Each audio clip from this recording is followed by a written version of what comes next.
Hello and a very warm welcome on the platform of Unacademy. This is me, Aryaman Chatterji, your English educator for class 9th and 10th. Students, term 1 जैसा भी गया यार. I know that it was not according to what we had expected. Fair enough, कोई बात नहीं. But term 2 हमारे सामने, term 1 निकल चुका है और हम लोगों को जो है अब टर्म 1 के बाद, एक्सपीरियंस के बाद, इंग्लिश पेपर की बात कर रहा हूँ मैं, खासकर हम लोग को जो है तैयार करना पड़ेगा टर्म 2 के लिए. And I am promising you that me and all the other educators on this platform of English on an academy आप लोगों को पूरी पूरी प्रिपरेशन में हेल्प कर देंगे. So let's begin this session guys. I have completed my graduation in English honours from Delhi university and after that I pursued my post graduation diploma in mass communication. I'm a plus verified educator with 10 plus years of experience. अगर आप मुझसे जुड़ना चाहते हो तो फिर t.me/Aryaman Chatterji Unacademy पे आप मेरे टेलीग्राम ग्रुप में जुड़ सकते हो. उसके नीचे वाला जो ग्रुप है that is for just 10th यानी कि CBSE क्लास 10th का Telegram group. Guys special classes बहुत ही स्पेशल होते हैं और बहुत अमेजिंग सेशंस होते हैं और आपको जो है इसको अटेंड करने के लिए लगेगा you have to download the learners app, the Unacademy learners app, and then जिस भी एजुकेटर का आपको सेशन बुक करना है, आप बस इतना करना है आप लोगों को कि you have to just put this particular code which is CHAT10 जैसे कि मेरा है या जिस भी एजुकेटर का, वो आप डालो और ये सेशंस बुक कर सकते हो बिल्कुल free, absolutely free of cost, right. So bugs bounty gives you students the power to point out if there is any mistake. कोई भी अगर गलती है, कोई इनएक्यूरेट फैक्ट किसी ने बोला है, वो आप हमें बता सकते हो. ऑलराइट. सो आपको करना क्या है, देखो हर वीडियो पे, हर यूट्यूब वीडियो पे अकेडमी के एक रिपोर्ट होता है, एक फॉर्म होता है, उसको भर दो और वो फॉर्म फिल करके हमें भेज दो and rest we are going to do and we are also going to give you a prize for that, right. Guys subscription लेने के लिए बहुत बेस्ट टाइम है ये. व्हाई? बिकॉज इस वक्त अगर आप 12 या फिर आप अगर 12 मंथ्स का प्लस या फिर आइकॉनिक सब्सक्रिप्शन लोगे तो आपको 12 मंथ्स के साथ मिल जाएगा 4 मंथ्स का K12 subscription absolutely free and you will also get 10% discount on the total price as well. This is only for the first 500 subscribers guys. तो देर मत करियो, जल्दी जल्दी ये सब्सक्राइबर बन जाइए आप लोग और अपनी स्टूडेंट लाइफ करिए easier, right? Guys, class 10th victory batch for math, science and SST already started. Yes, and prodigy batch जो है वो भी शुरू हो चुका है. So I think that it's time for you to get the subscription and जो subscribers है वो लोग please जाके इन बैचेस का पूरा पूरा फायदा उठाओ. Okay guys, let's begin this यार. Action plan term 2. यार सबसे पहले तो हम ये बात करते हैं कि टर्म 1 में हुआ क्या ओवरऑल. अगर मैं पेपर को एनालाइज करूं तो मुझे ये समझ में आया कि बेसिकली कॉन्सेप्चुअल अंडरस्टैंडिंग जो है आपकी, कॉन्सेप्ट की जो नॉलेज है of any piece of written format, वो जो है आपको वहां पे बोला गया है, right, to understand. Am I right? So conceptual understanding जो है वो आपकी ग्रास्प करने की क्षमता पे पेपर को बनाया गया था. It is very not expected. I understand, थोड़ा सा मतलब अजीब था बट इट्स ओके. जो है लॉजिकल एबिलिटी आपकी जो थी वो ग्रास्प करने की आपकी जो एबिलिटी है कि भाई आप लॉजिकल कितना लॉजिक यूज कर सकते हो, राइट. कितना सारा लॉजिक का इस्तेमाल आप कर सकते हो, वो वहां पे टेस्ट किया था इस पेपर में. अगेन थोड़ा सा अनएक्सपेक्टेड बिकॉज इंग्लिश के पेपर में logic, I mean it doesn't really make sense, but ठीक है यार, पहली बार MCQ बेस्ड पेपर था. It was a very lengthy paper, it was quite a challenging piece of paper.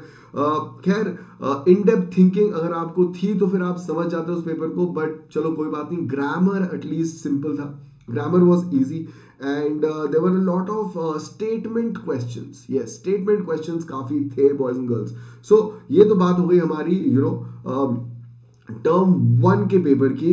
Reading comprehension, चलो lucky हो, अच्छी बात है कि I know it was extremely difficult, but अच्छी बात यहाँ पे मुझे ये लग रही है कि यार कम से कम आपको मार्क्स पूरे मिल जाएंगे and I am very very happy for you guys. And guys definitely you'll be getting the full marks on that portion, right.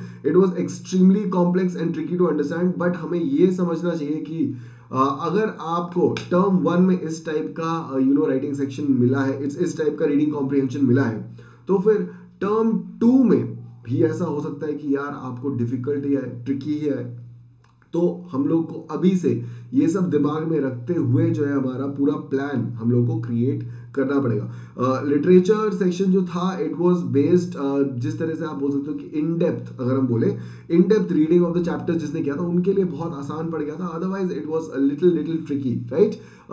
And focused on language comprehension, यार वोकैबुलरी, लैंग्वेज कॉम्प्रिहेंशन मैं बोलता रह गया आपको पूरे term one में, यार important है, इंपॉर्टेंट है। आई होप जिसने मेरी बात सुनी उसको तो अच्छा हुआ होगा, बट जिसने मेरी बात नहीं सुनी वो फंस गया होगा बॉस।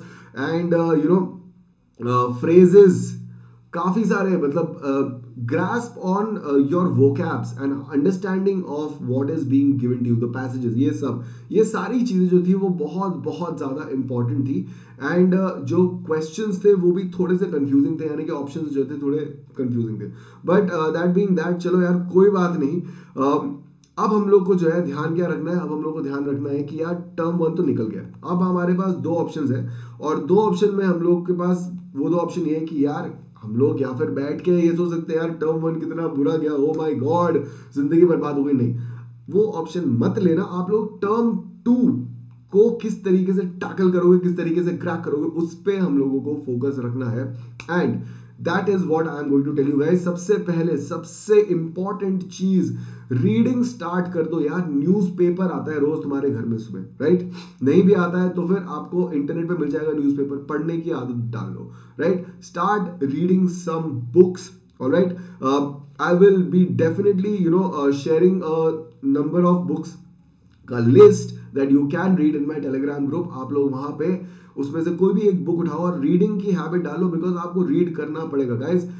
ध्यान में रखना कि इस बार डिस्क्रिप्टिव होने वाला है, alright. If if too much doesn't go wrong, या फिर ये जो थर्ड वेव जो बोल रहे हैं आ सकता है, ये सब अगर नहीं होता है तो फिर डिस्क्रिप्टिव होगा सेकंड टर्म, यानी कि टर्म टू आपका सब्जेक्टिव आंसर्स आपको लिखने पड़ेंगे, और उसके लिए आपका जो अप्रोच है वो डिफरेंट होना पड़ेगा। It can not be the same as term one, right, because the kind of questions that you will be tackling are completely different, बिल्कुल ही अलग questions होंगे, right? So तो आप लोगों को रीडिंग से क्या फायदा होगा यार, आप अपनी जो है लैंग्वेज इंप्रूव कर लोगे, right. And lexical resources, and ultimately जो है आप जो है हाई जो है वो करोगे, आप अपनी रीडिंग कॉम्प्रिहेंशन, अगर आपको रीडिंग की हैबिट आ गई तो फिर आप जो है इसमें हाई स्कोर कर सकते हो, राइट। और यही जो चीज है ये एक ऐसा पोर्शन है आपके क्वेश्चन पेपर में जो कि डिफिकल्ट भी आ सकता है। तो रीडिंग कॉम्प्रिहेंशन को अभी से कंट्रोल कर लेते हैं अपन, इंक्रीज करते हैं अपना skill, and let us ensure कि by the time term two exam comes we are well versed with most of colloquial vocabulary, जो बात करते हैं हम लोग वर्ड्स इस्तेमाल करते हैं जो थोड़े डिफिकल्ट साउंडिंग भी होते हैं, और फ्रेजेस एंड एवरीथिंग। और वो आप करोगे कैसे, वो आप करोगे रीडिंग करके। रीडिंग यानी कि एक्चुअली आपको पढ़ना पड़ेगा। अब there is no shortcut to this, so get a habit of reading, start reading newspapers, start reading books, start reading novels. I will be sharing a list of novels and books that you guys can read in my Telegram group. आप उसको जरूर जो है उसमें से कोई books उठा के स्टार्ट कर दो। वोकैबुलरी गाइस, वोकैबुलरी अगर आप रीडिंग कॉम्प्रिहेंशन पोर्शन अगर आपको समझना है तो देखो हम लोग के कंट्रोल में नहीं है, वो कुछ भी आ सकता है, राइट। और वो कुछ भी आएगा तो उसमें कोई से भी वर्ड्स हो सकते हैं, तो फिर हम कैसे टैकल करेंगे यार। अब देखो दुनिया में सारे वर्ड्स सीखना इम्पॉसिबल है, बट हमारे पास हमारा लिटरेचर का सिलेबस है, राइट, जिसमें पोएम्स हैं और जिसमें प्रोज है, स्टोरीज हैं, उसमें बहुत सारे आपको वर्ड्स मिलेंगे, ठीक है। जरूरी नहीं है कि जो सिर्फ मेंशन्ड है साइड में विद वर्ड मीनिंग्स वही वर्ड्स ऐसे हो जिनका मीनिंग आपको नहीं पता हो। Find out when you are reading, find out यार, आपको ऑटोमेटिकली पता चल जाएगा, राइट, कि यार अच्छा ये वर्ड का तो मीनिंग मुझे पता ही नहीं है। इमीडिएटली आप उसको उसका मीनिंग फाइंड आउट करो। डिक्शनरी का इस्तेमाल करना स्टार्ट करो। Go visit websites where you can improve vocabulary. Vocabulary के लिए बहुत सारे वेबसाइट्स आते हैं जहां पे आपको ऐसे क्विजेस होते हैं या फिर ऐसे टाइप के एक्सरसाइज होते हैं जिसमें आपकी वोकैबुलरी इंप्रूव हो। So why not go of course you have to read. मैंने आपको पहले ही बता दिया है, रीडिंग से ऑटोमेटिकली वोकैबुलरी बेहतर हो जाती है, ठीक है। You can play word games, alright. और वेबसाइट जैसे कि मैंने आपको बोला vocabulary.com, dictionary.com, ऐसे टाइप के जो वेबसाइट्स हैं उनको विजिट करो और अपनी वोकैबुलरी अब इंक्रीज करना चालू कर दो गाइस। बिकॉज अगर आपको वर्ड के मीनिंग्स ही नहीं पता है, if you don't know the meanings of the words, आप अगर कुछ पढ़ रहे हो तो फिर आप बीच में फंस जाओगे, आप जो है जोन्ड आउट हो जाओगे, क्योंकि आपको लगेगा यार ये क्या, अचानक से ये क्या वर्ड आ गया, इसका क्या मीनिंग है, मुझे कुछ समझ में नहीं आ रहा है, कॉन्टेक्स्ट क्या है। वही अगर आपको वर्ड्स का मीनिंग पता है, so you will be on a upper hand, you will have a upper hand over especially your comprehension, reading comprehensions, right? And that is where the most danger is. तो हम लोग को उसके लिए fully prepare होना चाहिए guys. Become familiar with the rationalized syllabus. I am sure कि by now you know that पूरा जो बुक है वो उसमें से सारी चीजें नहीं आ रही हैं. There are limited amount of things which will be there in your term 2, right? And अगर हम अपने राइटिंग सेक्शन की बात करें क्लास 10 में, वहां पे एक नई चीज आने वाली है which is analytical paragraph which will be based on data points, right? तो हम लोग को अभी से ऑफ कोर्स लेटर राइटिंग आएगा एक्सेट्रा, ग्रामर जो है वो सेम ही रहने वाला है, ग्रामर में कोई चेंजेस नहीं होने वाले हैं, बट जो काफी बड़ा चेंज होगा वो होगा लिटरेचर पोर्शन में, because now you will have to be in a habit of constructing sentences and constructing subjective answers, यानी कि लंबे वाले 30 to 40 words, 100 to 150 words के आंसर्स आपको लिखने आने चाहिए. तो अभी से प्रैक्टिस करना शुरू कर दिया जाए, राइट? आपको पता है कि भाई यार मेरे टर्म 2 में ये पोर्शंस है, तो भाई जो जो चीजें हम लोग को हेड्स ऑन टैकल करनी है, ठीक है, यानी कि हमने आपको पहले ही बता दिया है, रीडिंग कैपेबिलिटी बढ़ा लो, सारे चैप्टर्स पढ़ लो, अगर हो सकता है तो मल्टीपल टाइम्स पढ़ लो, कोई दिक्कत नहीं है, right?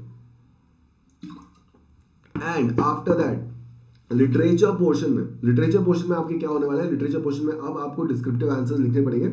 You should get a hang of it. And if you haven't, ठीक है, यानी कि अभी भी अगर आपने स्टार्ट नहीं किया तो अभी टाइम है, you can start writing these answers and getting into habit of writing constructive descriptive answers, यानी कि सब्जेक्टिव आंसर आपको लिखने की फुल प्रैक्टिस होनी पड़ेगी, और हम भी कराएंगे आपको, टेंशन मत लेना, लेकिन अपने एंड से अपना जो काम है वो पूरा फिट एंड फाइन रखना, ठीक है? So be prepared to not waste time and know exactly what to prepare according to term 2. very very important guys. Routine fix कर लो. मुझे पता है कि आप लोगों को ये लगता है कि यार ये क्या रूटीन नहीं, बहुत इंपॉर्टेंट है. अगर आपका डेली रूटीन में आप थोड़ा सा टाइम जो है ना इन सब चीजों के लिए रख लोगे, आप अपनी पढ़ाई के लिए रख लोगे, आप सब्जेक्ट्स बांध दोगे, यार ठीक है, हफ्ते में मेरे को 5 दिन भी अगर पढ़ना है, ठीक है, आपको 5 दिन भी अगर पढ़ना है, you can divide the number of subjects that you want to tackle every day, right? तो यार बनाओ इस चीज को और सारे सब्जेक्ट्स के लिए इक्वल टाइम दो, ठीक है? हाँ, अगर आपका कोई वीक सब्जेक्ट है उसको ज्यादा टाइम दो, बट अगर आप जनरली अगर सब सब्जेक्ट्स में आपका you have a fair grasp, give equal time to all subjects. Do not neglect English boys and girls. मुझे पता है कि बहुत सारे स्टूडेंट सोचते हैं कि अरे यार ये तो इजी है, इसमें तो स्कोर हो ही जाता है. नहीं होता है ऐसा, ठीक है? वही बच्चे एंड में लास्ट में आके कहते हैं सर अब क्या करें, राइटिंग सेक्शन की प्रैक्टिस करें, रीडिंग सेक्शन की प्रैक्टिस करें. लास्ट मोमेंट पे नहीं होगा. ये राइटिंग रीडिंग सेक्शन भी आपको शुरू में ही करना पड़ेगा, right? So start preparing heads on and have a daily routine जहां पे आप पढ़ाई कर रहे हो, जहां पे आप नई चीजों को प्रैक्टिस कर रहे हो. You know what new things have added in term 2. Subjective answers आने वाले हैं और आपकी राइटिंग सेक्शन में एनालिटिकल पैराग्राफ भी आने वाला है. So be prepared for it from the beginning rather than keeping these things at the end and thinking कि यार ये लास्ट में हो जाएगा. नहीं होगा. अभी से रूटीन बांध लो, बहुत बहुत बहुत ज्यादा जरूरी है. मैं आपको ऑलरेडी ये बात बता ही चुका हूं अभी जस्ट थोड़ी देर पहले कि यार टर्म 2 जो है वो सब्जेक्टिव आंसर्स वाला होने वाला है. आपका लिटरेचर पोर्शन जो है वो सिर्फ सब्जेक्टिव आंसर्स लिखना पड़ेगा आपको, राइट? सो आपको अभी से उसकी प्रैक्टिस चालू करनी पड़ेगी. और अगर आप साथ में पढ़ते रहोगे, if you are reading it, you will automatically have a new set of words जो आप इस्तेमाल कर सकते हो, राइट? जब भी आप कुछ चीज पढ़ते हो तो फिर आप जो है उसमें नए वर्ड सीखते हो, वो आप अपने वोकैब में ऐड करो और उनको भी अभी से देखो. जहां पे मेन के ना जबरदस्ती घुसाना है, लेकिन जहां पे आप नए वर्ड्स, बेटर वर्ड्स यूज कर सकते हो, if you can make your answer more beautiful and at the same time more precise, ठीक है, वो होना चाहिए. उस तरीके का आंसर जो होगा ना वो बेस्ट आंसर होगा, जिसमें डिटेल भी है, ओवर डिटेलिंग नहीं है, बट गुड वर्ड्स का इस्तेमाल किया हुआ है, सुंदर वर्ड्स का इस्तेमाल किया. If it looks, if it sounds good to the ear, right? So अभी बहुत टाइम है. अभी जो है अभी से सब्जेक्टिव आंसर्स, डिस्क्रिप्टिव आंसर्स को प्रैक्टिस करना चालू कर दो बॉस एंड बॉसीज, ठीक है? बिकॉज अगर आप नहीं करोगे अभी से तो फिर लास्ट में लटकोगे और बहुत प्रॉब्लम हो जाएगी. And of course question banks का इस्तेमाल बिल्कुल करो, ठीक है? Whether it's Educart, whether it is Exam Guru, whether it is Oswaal, जितने भी हैं बहुत ज़रूरी है, they have some amazing questions, ठीक है। सारे जितने भी पुराने ये सब जितने भी बच्चे हैं हमेशा से क्वेश्चन बैंक्स का इस्तेमाल करते हुए हैं, and I fully supported, because मुझे लगता है कि क्वेश्चन बैंक अगर आप इस्तेमाल कर रहे हो, if you are using question bank, आप अपने लिए बहुत भला कर रहे हो, बिकॉज आपके पास इतना बड़ा एक रेफरेंस बैग है ऑफ नंबर ऑफ क्वेश्चंस। अब उसमें से कुछ ना कुछ तो आ ही जाएगा, कुछ ना कुछ तो फंसेगा ही। तो जितने ज्यादा क्वेश्चन बैंक्स, और डोंट डिस्क्रिमिनेट कि ये अच्छा है कि ये बुरा है, जितने क्वेश्चन बैंक्स हो सकते हैं उठा लो, कोई दिक्कत नहीं है, ठीक है। You start with multiple question banks, you don't have to have this is favourite, और अपना ओपिनियन मत बनाओ कि यार मुझे लगता है कि इसमें आंसर्स अच्छे नहीं है, मुझे लगता है कि इसमें क्वेश्चन, हमें नहीं पता है यार किस तरह के क्वेश्चन आएंगे टर्म 2 में, right. So what we need to do is tackle as many question as possible, and as many question आप कब टैकल कर पाओगे, जब आप मल्टीपल क्वेश्चन बैंक्स आपके पास रखोगे एज अ सोर्स, और उसका इस्तेमाल करोगे, right. So guys, with that I think I come to an end, और मुझे यही बताना था यार कि ये कुछ चीजें हैं, बहुत ज्यादा इंपॉर्टेंट चीजें हैं, आपको बिल्कुल इन चीजों का ध्यान रखना चाहिए, and trust me, alright, if you apply these things अभी से, आपको अभी से चालू करना पड़ेगा, you will be on your track to scoring well in term 2, right? And don't worry, हम लोग सब यहाँ पे हैं, मैं आपके साथ हूँ यहाँ पे, don't worry about it, nothing is going to happen। हम लोग पूरा का पूरा कोर्स पूरी तरह से elaborate तरीके से यहाँ पे कवर करेंगे, सब्जेक्टिव आंसर्स भी करेंगे, सब कुछ करेंगे, so don't worry about it, alright? So that's it boys and girls, and before I wrap up, मैं आपको बता ही चुका हूँ यार कितने फायदे होते हैं प्लस सब्सक्रिप्शन के, अमेजिंग होते हैं प्लस सब्सक्रिप्शन, राइट। सो भाई प्लस सब्सक्रिप्शन का फायदा उठाओ, टॉप एजुकेटर से घर में पढ़ो, आपको डेली प्रैक्टिस सेशंस मिलेंगे, आपको वीकली मॉक टेस्ट सीरीज मिलेंगी, live quizzes daily, MCQs, you will have doubt solving sessions and detailed coverage of the syllabus also, so why not। अगर आप मेरा कोड ले यूज करके ये सब्सक्रिप्शन खरीदोगे तो आपको डिस्काउंट मिल जाएगा, जितने ज्यादा महीने का सब्सक्रिप्शन लोगे उतना आपको पर मंथ का जो फी है वो कम पड़ेगा। जैसे कि ये देखो 9 मंथ्स का है 1444 वर्सेस 12 मंथ्स का जो है कि है 1250 ही का, राइट। एंड अगर आप इन्हीं को मेरा कोड लगा के लोगे तो फिर ये जो 12 मंथ का 1250 पर मंथ का प्लस सब्सक्रिप्शन है वो आपको पड़ेगा 1125 का, और ये जो 1444 का 9 महीने का सब्सक्रिप्शन है वो आपको 1300 का पड़ेगा। My codes discount is applicable on all the slabs, यानी कि 3 महीने से लेके 48 महीने तक के स्लैब्स में हर जगह आप मेरा कोड यूज करके डिस्काउंट पा सकते हो। और अगर आपको पर्सनल अटेंशन चाहिए, पर्सनल मेंटोर चाहिए, तो फिर आपको डेफिनेटली अनअकैडमी का आइकॉनिक सब्सक्रिप्शन लेना चाहिए। वहां पे आपको सारे फीचर्स मिलेंगे, plus you will get these amazing exclusive features, जिसकी बात मैं अभी कर रहा हूँ कि भाई पर्सनल मेंटोर मिलेगा आपको अपना, you will get a parent connect, यानी कि आपके पेरेंट्स और मेंटोर के बीच में एकदम ओपन इंफॉर्मेशन फ्लो होगा। There will be study planner, जिसमें भाई आपको जो है आपका एक मंथली रिव्यू दिया जाएगा और आपका हाईलाइट करेंगे प्रोग्रेस को कि भाई आप कितना अच्छा कर रहे हो after you have taken this particular subscription, और आपको वीकली फीडबैक भी मिलेगा boss, alright. And you will get all the other benefits of Unacademy. So I think it's a win win situation. जिसको भी, जो भी ऐसा स्टूडेंट है जिसको लगता है कि पर्सनल अटेंशन की ज्यादा जरूरत है उसको, he should absolutely go for iconic subscription. और यहाँ पे भी अगर मेरा कोड यूज करोगे there is a discount which is applicable on all the slabs. जितने ज्यादा महीने का सब्सक्रिप्शन लोगे उतना आपको सस्ता पड़ेगा। और अगर मैं डिस्काउंट की बात करूं तो देखो 12 मंथ का जो आइकॉनिक सब्सक्रिप्शन है इट इज 2333 रुपीज वैसे, but after using my code it becomes only 2100 rupees per month. 15 months का जो है वो है 2133 का, after using my code it becomes 1920। So boys and girls, use my code CH8010 और मैं आपको फिर मिलता हूं जल्दी ही। Till then take care, bye bye.